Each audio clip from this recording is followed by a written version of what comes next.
Hello students, welcome to my channel. This is Gunjan Sharma.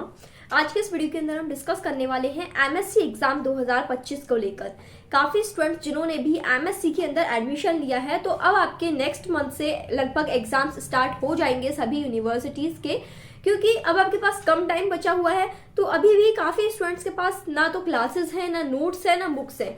कहाँ से पढ़े, क्या पढ़े, लास्ट टाइम पर आपको क्या तैयारी करनी है, उसके बारे में आज के इस वीडियो के अंदर हम डिस्कस करने वाले हैं। तो देखो, सबसे पहले तो आप एमएससी किसी भी सब्जेक्ट से कर रहे हो, इस तरह की बुक आप मार्केट से परचेज कर सकते हैं, ये सारथी के नेम से। अब देखो, ये मेरे पास एमएससी केमिस्ट्री की बुक है, एक मेरे पास ये एमएससी फिजिक्स की बुक है। तो इस तरीके से जो प्रीवियस ईयर क्वेश्चन पेपर्स होते हैं ना, आप जिस भी यूनिवर्सिटी से हो, कोटा यूनिवर्सिटी, राजस्थान यूनिवर्सिटी या अदर कोई यूनिवर्सिटी, जिस भी यूनिवर्सिटी से आप एमएससी कर रहे हो, उस यूनिवर्सिटी के इस तरीके से प्रीवियस ईयर क्वेश्चन पेपर की बुक आप मार्केट से परचेज कर लो। लगभग आपका 80% पेपर एमएससी का प्रीवियस ईयर क्वेश्चन पेपर में से एज इट इज जो क्वेश्चन आए हुए हैं ना, वो के वो ही आपको मिल जाएंगे, क्योंकि एमएससी का सिलेबस कोई ज्यादा बड़ा नहीं है। इसमें टॉपिक्स भी बहुत लिमिटेड हैं, वही टॉपिक्स आपके बार बार रिपीट होते हैं। यदि आप प्रीवियस ईयर के क्वेश्चन पेपर जब आप सॉल्व करोगे, उनके उठा के देखोगे कौन कौन से क्वेश्चन आए हुए हैं, तो आपको बहुत सारे टॉपिक सेम मिलेंगे। इसलिए यदि आपने अभी तक भी कुछ भी नहीं पढ़ा है, ना ही आपके पास कोई नोट्स है एमएससी के, ना ही कोई बुक्स है, हर सब्जेक्ट के लिए आपको इस तरह की बुक मिल जाएगी। ये देखो, सारथी पब्लिकेशन, मतलब सारथी के नेम से बुक है, डेल्टा के नेम से भी बुक आती है। तो इस तरीके से हर यूनिवर्सिटी की अलग अलग बुक है। मेरे पास जो ये बुक है वो राजस्थान यूनिवर्सिटी का है। ये देखो, फर्स्ट ईयर का इस तरीके से ब्लू कवर में है एंड फाइनल ईयर का इस तरीके से व्हाइट कवर में है। तो आप जिस भी ईयर में हो, जो भी आपका सब्जेक्ट है, जो भी आपकी यूनिवर्सिटी है, उसके अकॉर्डिंग मार्केट में आपको आराम से previous year question paper with solution. एक चीज और, अभी देखो ये बुक कितनी मोटी है, यानी इसमें प्रीवियस ईयर के क्वेश्चन विद सोल्यूशन दे रखे हैं। यानी यही आपके लिए नोट्स का काम करेंगे, यही आपके लिए बुक्स का काम करेंगे। आपको बस ये बुक परचेज कर लेनी है और इसके प्रीवियस ईयर के क्वेश्चन 4 साल तक के एनफ है। यदि आप बुक में जैसे ज्यादा भी दिए हुए हैं, पिछले 5 साल के, 6 साल के, तो पहले आप पिछले 4 साल के कर लीजिए। देन उसके बाद यदि आपके पास टाइम बचता है तो फिर आप और पिछले 5-6 साल के भी कर सकते हैं। और वो ही टॉपिक्स करने हैं, क्योंकि आपको एग्जाम में भी वो ही मिलेंगे। वो भी यदि आप कर लेते हैं, आराम से 80% तक पहुंच जाओगे। ज्यादा कुछ इसमें पढ़ने की जरूरत नहीं है, केवल प्रीवियस ईयर के क्वेश्चन कर लो, एनफ है, सफिशिएंट है। ठीक है। इसके अलावा आपको एक चीज का ध्यान रखना है, नोटबुक में प्रेजेंटेशन।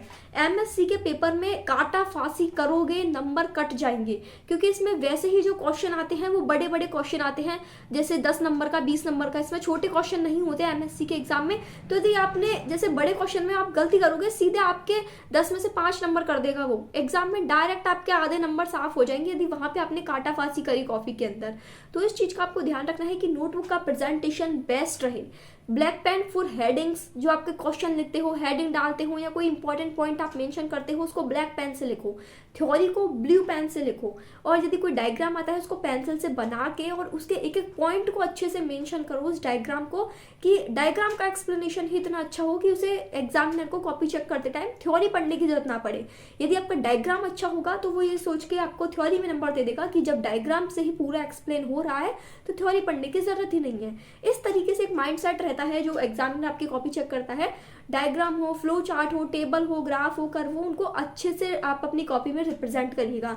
बायो वाले स्टूडेंट जो बॉटनी, जूलॉजी के हैं, तो वो अपने डायग्राम्स के अंदर कलरफुल पेन का यूज कर सकते हैं। बट जो फिजिक्स से हैं, केमिस्ट्री, मैथ, तो इनके लिए आप black pen and blue pen, ये 2 ही पेन का यूज करें। ठीक है। जैसे कोई भी डेरिवेशन होता है, थ्योरम वगैरह होती है मैथ के अंदर, फिजिक्स के अंदर, तो उनका जब आप जैसे लास्ट में प्रूफ करते हैं, तो वो लास्ट में जो रिजल्ट निकलता है, उस रिजल्ट को आप ऐसे ब्लैक पेन से बॉक्स में या फिर ऐसे ब्रैकेट बना के अच्छे से एक कॉपी का जो अच्छा प्रेजेंटेशन होता है वो आप अपनी एग्जाम कॉपी में रखिएगा, ताकि आपके नंबर कटने के चांसेस कम हो।